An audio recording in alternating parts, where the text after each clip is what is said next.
So the last Krakoan egg in existence has just hatched, and there's no way anyone could have guessed who was actually inside of it.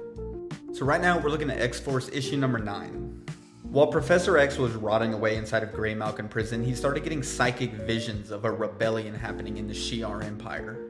Because his daughter is currently the head of the Shi'ar Empire, Charles starts to feel a tremendous amount of grief and worry for his daughter. In his desperation, Charles asks Sarah Gaunt to free him, and after finding out his daughter was in danger, she agrees to help him.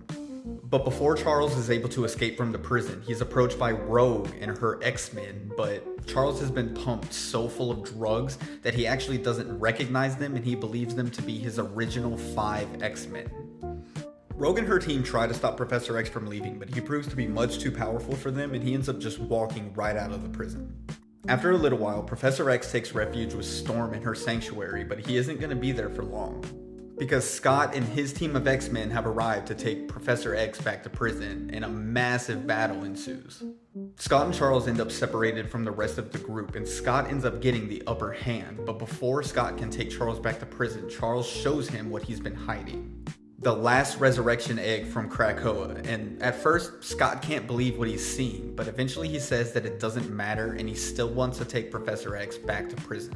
But before he can, Pastor comes up behind Scott, tases him, and escapes with Professor X before Scott can even react.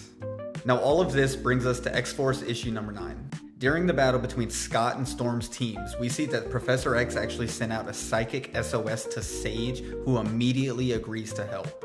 Sage sends Pastor to go collect Professor X, and she tells them both to meet her at her safe house in Mexico City.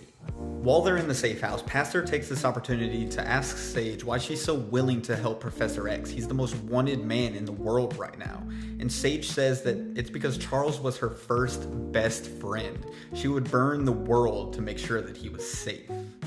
Sage then asks Charles to explain why he's doing this. After all, resurrection was only supposed to be for mutants. So Charles explains that everything in his life has been dedicated to the mutant cause. He's made sacrifice after sacrifice to make their dream real, and he believes he has the right to do something selfish for once. And at that moment, Charles prepares to open up the egg, and it's revealed that the egg contained Charles's wife from Shi'ar, Lalandra. And after a very short reunion, Charles and his wife get a vehicle from Sage and they leave to be on the run again. And that's the end of X-Force issue number 9. An insane issue. I never would have guessed that Lalandra was the one inside of the resurrection egg. But let me know in the comments, how do y'all feel about this twist, and what did y'all think about X-Force issue number 9?